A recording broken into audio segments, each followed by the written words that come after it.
But see, I didn't have Christ then. So Christ for me equals compassion. Okay. He is my compassion. So I'm like the littlest hobo. I go through my life, I learn new things, and I kind of move on. I absorb things and I move on. Right. And then, but going all the way back to your first question, with Christ was my compassion. I lacked compassion. I did not care. I did not care about anything or anybody or anything, and expected the world to fall on my lap. Okay. So how does that work? Right? So Okay. love is what opens every door. Okay. And through that, so yeah, I've learned these skills along the way. So instead of trying to indoctrinate my children into these psychologies that I've created and things that I do, yeah, I do my best to lead by example. I try not to push at them too much now, because it was getting to the point. I show up, my daughter's doing something in the kitchen, and I show up, and she's like, "Oh, Dad's here." Yeah. Oh, I'm in trouble now. Oh, and what did I not do? Or Yeah. what's he gonna say? So I just got in the habit. Hey, babe, what's up? Okay. What's up? And then she'd be like, "What's going on right now?" So my family was like almost in a tailspin. It's like, who is this guy? Yeah, what's going on? He's asking me questions. Yeah, He's he cares. listening. Yeah. He cares. Yeah. He cares about me and not about what I do. So I got into things like understanding behavior versus personality. Why do kids not talk to their parents when they move out? It's because the parent attacks the personality as a child. Oh, I see. And it wounds them. The heart wound of being attacked. So again, back into the habits. So the formulas I use, I would say to anyone I love, my children and my wife, would be, hey, it's not you, it's your behavior. I love you. And our line is, I love you through and through, forever, to the end of time and back. It's your behavior right now. It's not of you. So what's up? Okay. Interesting.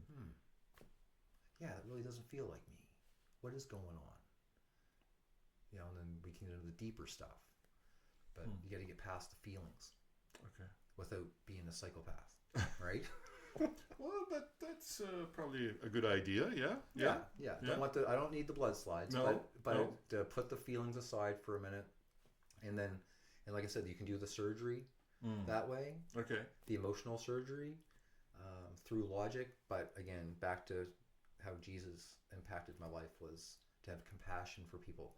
Because what would Jesus do? Well, he would forgive them, for they know not what they do. Well, that's easy. That's how I forgave my dad. Okay. Hated him. Wow. Cold heart. Done. That's a strong word. That's a strong word. Hate. That H word is powerful, and that was the word. Forever. With no excuse. And it wasn't until some compassion leaked into my chest, and then I realized that I was acting just like him, Okay. that I become the thing that I focused on the most, which is your energy goes where your focus is. Right. And that's why I become the monster I despised. Ah, okay. So then by having the time and the behavior or the experience, I was able to reflect on myself and go, I'm stressed out. I'm this and that and this and that. Right. Why? Well, let's look at Dad for a minute. Grade 4 education. Yeah. Molested by his father. Oh boy. Crazy turmoil in the home. Married my mom. My mom, ran back to my biological father. Back and forth. He broke his neck on the job. He lost his job. He lived on a pension. He had to rebuild himself. Terrified. No coping skills. No one. The whole family turned on him. It was like a family. It was all women. My family is prominently feminine. Right. Female. And, my mom, in a survival state, my mom has a victim mentality. So she would go to her mother and her sisters and everyone and, oh, he's so terrible. He's so terrible. So the whole family turned on him. But they wouldn't separate because they had such an entwined life together. We grew up old school country, man. There was nowhere to go. You don't just leave your husband. Okay. Where are you going? Like we literally had a party line and had an outhouse. Like we're old school. Yeah. And so they stayed together And that just fueled his depression, his anxiety. No one understands me. No one listens to me. Everything I do is for nothing. No one appreciates me. Right. So once I learned me, modeling him, and then I learned, well, Jesus forgives people for they know not what they do. Yes. Oh, dude. It was just like this, boom. And it just... That light came on again. That light, it almost blew up. Oh, wow. It was so bright. It was insane. Yeah. So it was quite the journey. Cool. With that, yeah. I appreciate that journey. It's good. That's a good hearing that. What experiences have you and your family faced where you've seen God act in your lives? So, what are the things that, over your lifetime you've seen God act in, say, in a big way, or even a little way? I mean, you just talked about your father, for example. Yeah. But where have you seen that in your immediate family? And I like what your youngest daughter says about, Christ has got my back. Yeah. So how does Christ have your back, or how have you seen him have your back? Oh man, I mean, my whole life, honestly. Okay. Which was the craziest thing ever. So in my first band of brothers, we have a prayer room. Right. So if you have turmoil, you go in, they match you up with someone who resonates with you, as far as praying together. Right. And the question they'd always ask me was, so where's Jesus? And I'm like, nowhere. There was none ever in my life. I gave up on all faith when I was 16. Mm-hmm. I didn't believe in any of it from 5 till 16. So there was some sort of religiosity in your life. Yeah, we were in those years. Yeah, we were Anglican. Okay. But it was like, go to church at Christmas, go to a church to get married, go to a church when you die. Okay, so basically the high holy seasons of your life, right? Type thing. Just we lived a very facade. Right? Okay. The mask. Huge, man. The mask. Huge. I mean, and we were told, you tell no one. Okay. Like that. It was like, oh, really? Our home was like that. So and you will tell no one of this. So nothing's to get outside. Mm-mm. Don't talk to anybody. You keep it in house. You keep the peace at all costs. Okay. Yeah, that's real. And I'm talking every dimension you could imagine. Wow. So that was in me. Okay. And we had this picture of Jesus on the wall, man. It's like this, three by 2 foot picture of him all, right? Okay. So Jesus saves. Jesus saves. Yeah. So when they asked me, where's Jesus in your life? My first response was nowhere. But then, the brain only sees pictures. Mm-hmm. Like the human brain only sees pictures. So I was just all of a sudden, like a slideshow. It was all going across on the big screen in your mind. Yeah, I had to literally stop everything and just like watch the movie and be like, oh wow, yeah, he's everywhere. He's on the wall. He was on my counter. He was with me at my grandmother's. He was with me here. He was with me here. And I had to figure out quickly why I didn't see it then. Mm-hmm. The H word is so powerful. It's like Dove dish soap to oil. It just disperses. It separates it. All love. It's like a black hole. Gone. Wow. Like, just like that. So when I was younger, mm-hmm. From my memories, they say trauma in children you don't remember. Your brain protects you. And I literally have, I have years where I don't even remember. Wow. Like I have zero. Like, So your psyche has basically erased that from, or hidden it. Hidden it. It's still there. Okay. And then every once in a while a flash will come back. Right. Of something, and I'll be like, doom, and I'm frozen. And it just comes back like a tidal wave. Okay. It's usually not good, but wow. But now I can deal with it. I can process it. I can make sense of it, and then I can put it away. Okay. Right? Because you have to process. You can't just cut. No. can't cut things out, right? Okay. But yeah, where's Jesus? So it was everywhere. Okay. But well, why did you not go to him? I said, I called him every day, and he never came. Wow. So I got bitter because I spent a lot of time with my grandparents. Okay. Like I was actually tricked into thinking I was staying with my grandmother to keep her company when I was 13. Mm-hmm. In reality, the house was so toxic that my grandmother took me out of there. Oh, wow. Yeah, I had a room, took the bus there, lived with her. Actually, my great grandmother. Okay. So I have a very young family. So I was like, when I was young, I knew my great grandparents Nice. intimately. That's nice. A lot of people don't get that opportunity. I'll always remember living in that trailer. Always. Nice. And so she was my Jesus. Okay. She was my angel. So, Right? so like your savior. Oh, hands down. Yeah. They all protected me. Oh, okay. So here's what happened to all that. So I was younger. There's integral people in my life. So we talked about and I don't like all that stuff too. There's no resentment to this anymore. There's no anything. I totally understand. It's all good. Okay. So I'm just painting the picture to understand. Mm-hmm. So my mom leaves my dad for his best friend. I'm 3. And then it's like I don't really remember any of that. And then basically my stepdad was super abusive, right? Okay. So then mom would go back and forth. Save me, Terry, save me. Okay, right? And then he's boring and works too much and stuff. So you're boring. So she'd run back to Kevin. So she'd run back and forth. And then one day my dad just says, I'm done. That's it. I'm done. I'm out. And he's left. Wow. And now he did fight for me in the beginning. Uh-huh. I mean, he stole me one time. I don't know, but I was told that he literally pulled up and took me right off the front yard and drove away with me. And my mother called the cops and had him arrested. And he got kidnapping on his own son and all that stuff. Oh, wow. So it was like that kind of Yeah. thing. And then growing up, my stepdad was so jealous that I was forbidden to see my family. Like, forbidden.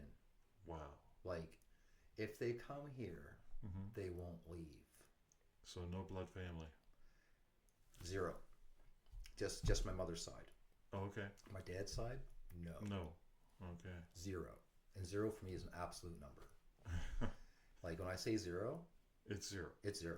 That cup is empty. Airtight. It's got air in it. Airtight. It's full of air. There's no water in that cup, right? Okay. So growing through that, I grew up despising my stepdad Oh, wow. because he was the angry one. Okay. And I was tricked, like everyone else, that he was the bad guy. But we both know what happens to people when they get manipulated and lied to and tricked and cheated on, and they're terrified, they're scared, they're heartbroken. So his actions was drink it away and then literally just destroy everything in his path. And Right. so you didn't know if he was happy or sad, you didn't know if he was going to hit you or look at you. So growing up through all that, we were, where's Jesus at? Like everyone says he's gonna save me. Like where is he? But at the same time, I always wanted my dad.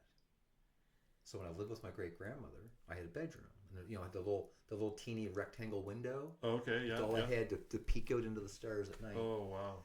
And every night I'd cry for my dad. Oh. Like, where are you? Everyone says you're so strong and powerful. Where are you? Like, knock his head off and come get me out of here, right? Yeah. Like, save me. Yeah. He never came. Wow. But meanwhile, there's a picture of Christ on the wall, and it says, "Come on to me." So I'm like, well, how do I do that? I have no idea. No one reads the Bible. No one prays. No one goes to church. Nobody does anything. So when I was around 10, my great grandmother gave me a package. It was from my dad. Okay. And it had a camera in it. And it had I don't have the camera anymore, but I still have the birthday card. Wow. That's one piece of it that I kept. and it was just his corny humor of, here's a picture of me to keep the rats out of the basement, you know, hope you're doing okay, Yeah. kind of thing. Okay. But what that did for me was, F you, bud. Wow. Where were you? And you send me this present out of nowhere. Huh. I'm like, I don't think so. Okay. The bitterness. Mm. And then when I was around 16, 14 to 16, all of my people in my family that were they were my angels for sure. Okay. They all died. And I'm talking like within 18 months. Wow. Gone. And of course, being in pain, I took it personal, and I swore that the day I meet God, he's going down. Right. Resent, bitterness, anger, abandonment, I was in all of it. And I just gave up on everything. I'm like, and then that's when it happens. I'll take care of it. I can do it myself. I don't trust anybody. I'm out. Okay. And that's when the hardness happened. You know, my great-grandmother passed, my grandmother passed, my aunt passed, my uncle passed, all the ones that were like, you come with me, you know.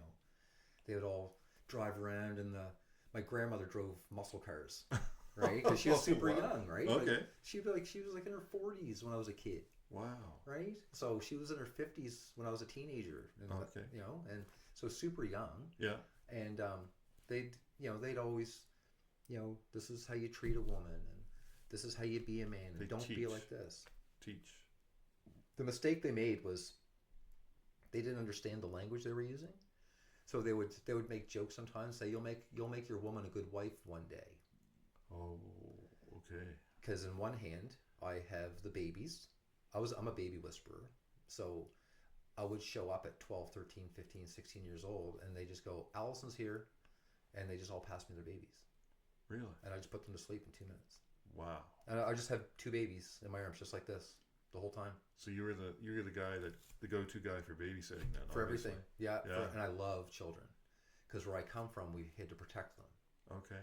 So my first cousin and I were like a year apart in age. But when Right. things got crazy, and they got real crazy, we would herd the children, Okay. and we would protect them Wow. and create a new space for them and stuff like that. So it was pretty wild. It's pretty wild back then, like that. Yeah. And I didn't know what a man was. Okay. So I just knew to be what I was told to be. So I had no identity. Right.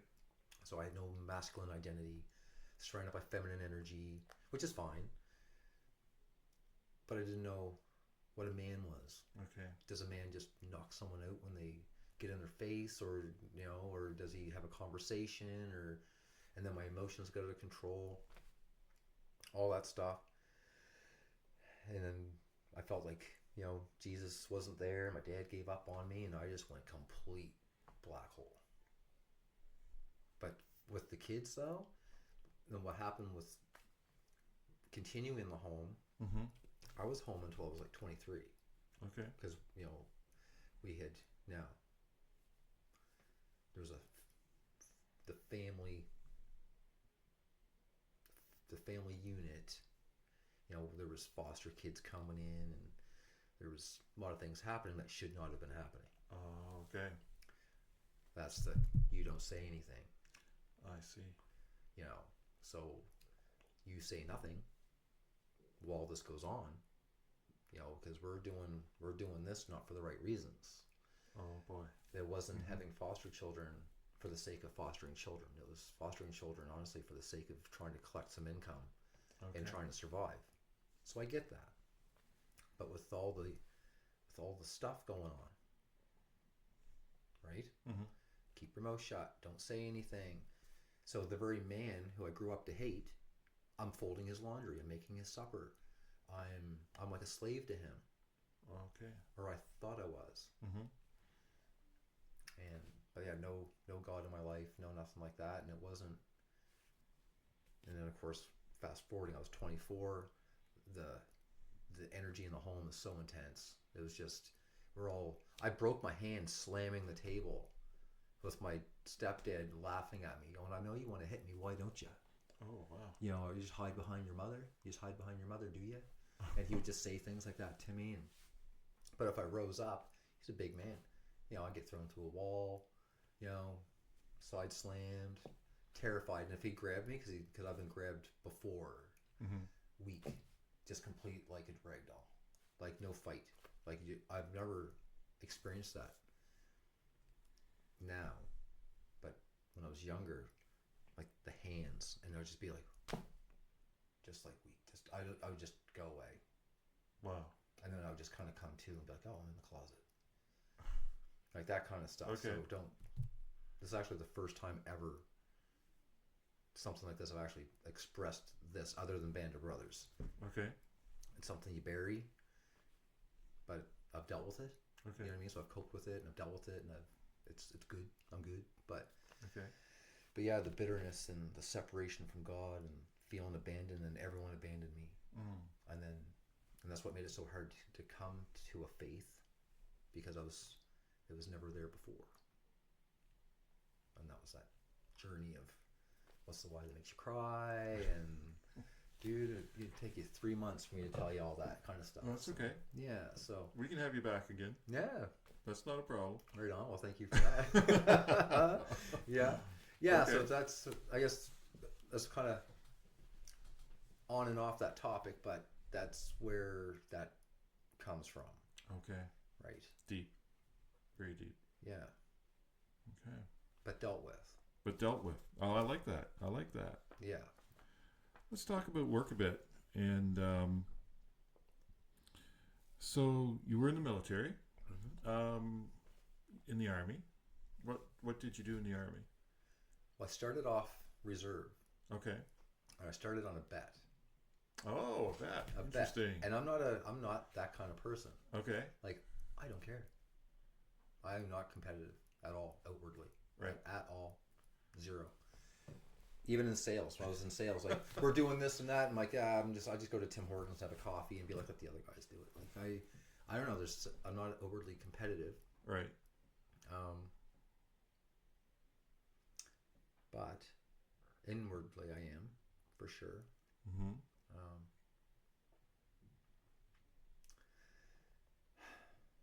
Yeah, the work thing. Yeah, joined the Army on a bet. It was basically my best friend Billy and his dad. He's like, well, Billy's joining the reserves. You should Okay. join with him. And I'm like, nah, I'm good. We live so far in the country, and Right. who's going to drive me? It was literally an hour drive to the barracks. Wow. It was the one NSH in Truro, who were the Highlanders. Oh, okay. And Bill will drive you. Okay, yeah, whatever. It's like, I'll go keep Billy company. I'll give it a try. Yeah. Anyway, go. I'm colorblind. I'm class 2 colorblind. Get allergies and whatever. So I'm like the country kid that can't stop sneezing and Oh, okay. taking a box of allergy pills a day. And so whatever. They took me in. They took me. I passed the test, and they enrolled me for the boot camp in Aldershot, and loved it. Now in the beginning, I didn't love it. I mean, I was big and strong. I was a farm kid, but I couldn't run. Mm-hmm. I had no stamina. I had no agility, no endurance. And I remember like day 3. I mean, I'd have to go up the stairs backwards, like on my bum. My legs were so smashed from the Wow. work and the running. Okay. I couldn't even walk. Really? And they don't care. So this is back, 2000. Yeah. They don't care. Get up, go, or leave. Well, I'm not going back home. That's for sure. Mm. I'm having a good time. Yeah. Right. So Yeah. and it's like, and so in the military again. So no faith in my life. Okay. We had to do the military law, and then of course there's always a pastor, and there's always a prayer, and I'm just there, just like, okay, whatever. It's just part of the process. So Right. just ignore it and Keep whatever. On, keep on going. Yeah, I focus on things like, field stripping your C7 rifle. Mm-hmm. So, no, competitively, again, I compete with me. Okay. So, for us, we were in the field a lot. So, and people were losing, they had a history of losing the little retaining pin out of the bolt carrier Okay. in your C7. Mm-hmm. So they would train us. They adopted this new training program for us to actually strip the weapon, reassemble it, safety test it, blindfolded. Wow. In a minute. In a minute. Yeah. So I'm like, we're all like 20 minutes figuring this out, and I'm a systems person, right? That's that critical thinking part. Like when I was a kid, it was so outside the bedroom wall was so terrible, like screaming and breaking and blood curdling sounds, and we had no music and I had no anything, so I would just like walk in circles in my bedroom and just go somewhere and just overpower it with my mind. Right. So when I get into stuff like that, I felt like that would challenge me. So I ended up field stripping that thing in under a minute, blindfolded. Wow. I become the top candidate quickly. I become top in everything. But it was because I was pushing me. Oh, okay. Right? Yeah. So, again, no faith. So just pure brute pounding through it. And so I went through there. So I joined there in the reserves. Met my now wife. Mm-hmm. And so I was like, wow, okay, 2 little kids, got a wife now. And I busted my leg. So if you look, I am actually, which is funny, the first reservist in Canadian history ever to get long-term disability on an A-class contract. Really? Yeah. Wow. I had an amazing staff. So my job was at home, taking care of the kids, taking care of the hobby farm, Okay. doing a lot of heavy work. Well, in training, I blew my knee out, and I blew the ACL, so I couldn't work. But they didn't deem it work because I was at home. Well, I'm a legal guardian to the Foster Association of Nova Scotia. You know, I work here. This is what I do. Okay. So, blew my knee out in the reserves. It's all good. They actually gave me compensation. I actually got it was like $500 a week. Wow. It's crazy. I was like, what? What is that? Yeah, what happened? And then through the healing, I met my wife. Oh, okay. So I had like 6 months of no work. Her and I, imagine meeting the love of your life and having 6 months Wow. right off the bat. And you get to know her. And we downloaded into each other deeply, quickly. Okay. When the reserves wasn't paying the bills because my benefits were going to run out, I had to go for a surgery.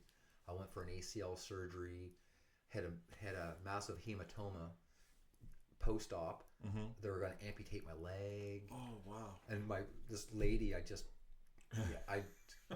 didn't even put a ring on her finger yet, right? Okay. And she's with me, and anyway, so we recovered from all that, and then I joined the full time. You joined the regular forces? I went regular forces. Okay. And then I went vehicle technician. Oh, okay. Yeah, and I kind of went in through like that through the military, but again, no faith and all that. Growing up, just pounding through it. Top candidate. Blew my left knee out playing indoor soccer on that crazy rubber floor they have in there. Mm-hmm. So I got side tackle, jump, twist, snap. Oh. Left ACL's gone. Oh, no. Literally 3 weeks before the course is over, my vehicle tech course. Uh-oh. I was top candidate, and that's the only reason they kept me. Wow. Because I was top candidate by a long shot. So Mm-hmm. they were, They didn't want to lose you. didn't want to lose me. Right. Right. And Yeah. so they ended up giving me this wheeled chair I could sit in. I had my John Joy brace on, and my buddy from the reserves was with me. Oh, good. Yeah, Gino. He was with me, so he would push me around. Okay. And even when for PT and stuff, I would always do something. I'd always be a part of something. I would help. I would support. I would do upper body. I would do something. Anyway, I got top candidate. Moved back to New Brunswick, and then we started reintegrating back home Mm-hmm. into Nova Scotia. You know, with because I have 2 stepchildren now, and family, Right. which I thought was good to do, but for me that just was not good because basically I ran for my family is what I did. Oh, okay. Joined the army, moved to Edmonton, got married, see ya, Wow. never looked back. And then like, oh, now I live in New Brunswick. and I only moved to New Brunswick to get the kids closer to their biological father. Oh, okay. So the arrangement was, you're taking my kids out of this province to Ontario. I want them back. Totally get it.